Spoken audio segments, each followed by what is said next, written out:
Ika-26 na kabanata. Ipinagtanggol ni Pablo ang kanyang sarili sa harapan ni Agripa. Pagkatapos sinabi ni Agripa kay Pablo, "Sige, pinapahintulutan kang magsalita para maipagtanggol mo ang iyong sarili." Kaya sumenya si Pablo na magsasalita na siya.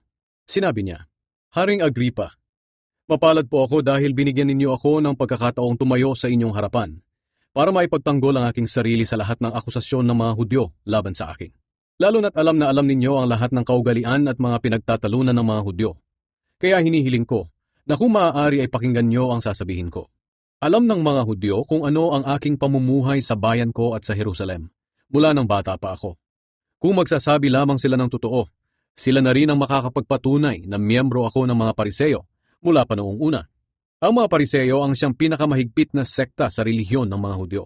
At narito ako ngayon sa korte na nililitis dahil umaasa akong tutuparin ng Diyos ang kanyang pangako sa aming mga ninuno. Ang aming 12 lahi ay umaasa na matutupad ang pangakong ito. Kaya araw at gabi naming sinasamba ang Diyos. At dahil sa aking pananampalataya sa mga bagay na ito, Haring Agripa, inaakusahan po ako ng mga Hudyo. At kayong mga Hudyo, bakit hindi kayo makapaniwala na kaya ng Diyos na bumuhay ng mga patay? Noong una napag-isipan ko mismo na dapat kong gawin ang aking makakaya para kalabanin si Jesus na taga Nazaret. Ganito ang aking ginawa noon sa Jerusalem, sa pamamagitan ng kapangyarihang ibinigay sa akin ng mga namamahalang pari.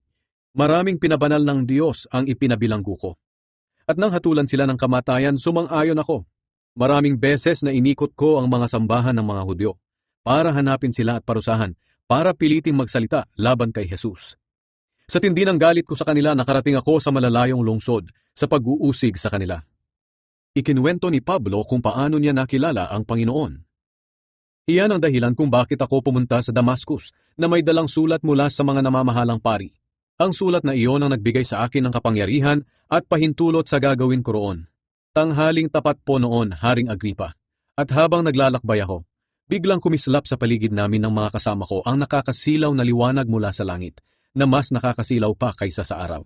Napasubsob kaming lahat sa lupa, at may narinig akong tinig na nagsasalita sa akin sa wikang Hebreo, "Saulo, Saulo, bakit mo ako inuusig? Pinaparusahan mo lang ang iyong sarili, para kang sumisipa sa matulis na kahoy." Nagtanong ako, "Sino po kayo?" Sumagot ang Panginoon, "Ako si Jesus na inuusig mo. Bumangon ka at tumayo. Nagpakita ako sa iyo dahil pinili kita na maging lingkod ko. Ipahayag mo sa iba ang tungkol sa pagpapakita ko sa iyo ngayon at tungkol sa mga bagay na ipapakita ko pa sa iyo. Ililigtas kita sa mga Hudyo at sa mga hindi Hudyo. Ipapadala kita sa kanila para imulat ang kanilang mata at dalhin sila mula sa kadiliman papunta sa liwanag at mula sa kapangyarihan ni Satanas papunta sa Diyos. At sa pamamagitan ng kanilang pananampalataya sa akin, patatawarin sila sa kanilang mga kasalanan at mapapabilang na sila sa mga taong itinuring ng Diyos na sa Kanya."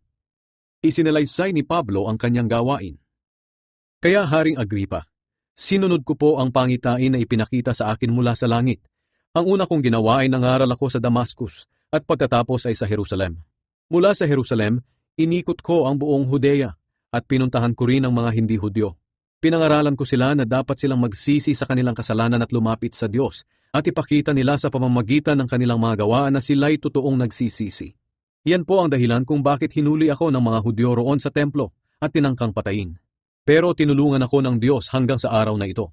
Kaya narito ako ngayon para sabihin sa lahat, sa mga kilalang tao o hindi, ang sinabi noon ng mga propeta at ni Moises na mangyayari, na ang Kristo ay dapat magdusa at mamatay, at unang mabubuhay mula sa kamatayan upang magbigay ng liwanag sa mga Hudyo at sa mga hindi Hudyo. Habang nagsasalita pa si Pablo, sumigaw si Festus, "Pablo, naloloko ka na yata. Sinira na ng labis mong karunungan ang ulo mo." Sumagot si Pablo, "Kagalang-galang na Festus, hindi po ako naloloko. Totoo ang sinasabi ko at matino ang pag-iisip ko. Ang mga bagay na ito ay alam ni Haring Agripa, kaya hindi ako natatakot magsalita sa kanya. Nasisiguro kong alam niya talaga ang mga bagay na ito, dahil ang mga ito ay hindi nangyari sa lihim lang. Haring Agripa, naniniwala po ba kayo sa mga sinasabi ng mga propeta? Alam kong naniniwala kayo." Sumagot si Agripa, "Baka ang akala mo'y madali mo akong mahihikayat na maging Kristiyano." Sumagot si Pablo, "Ang kahilingan ko sa Diyos, mangyari man ito agad o hindi, ay hindi lang po kayo, kundi ang lahat ding nakikinig sa akin ngayon ay maging Kristiyano tulad ko. maliban sa aking pagiging bilanggo. Pagkatapos tumayo ang hari, ang gobernador, si Bernice at ang lahat ng mga kasama nilang nakaupo roon. Nang lumabas sila, sinabi nila sa isa't isa, wala namang ginawang anuman ang taong iyon para hatulan ng kamatayan o ibilanggo. Sinabi ni Agrippa kay Festus, kung hindi lang niya inilapit sa emperador ang kaso niya, maaari na sana siyang palayain.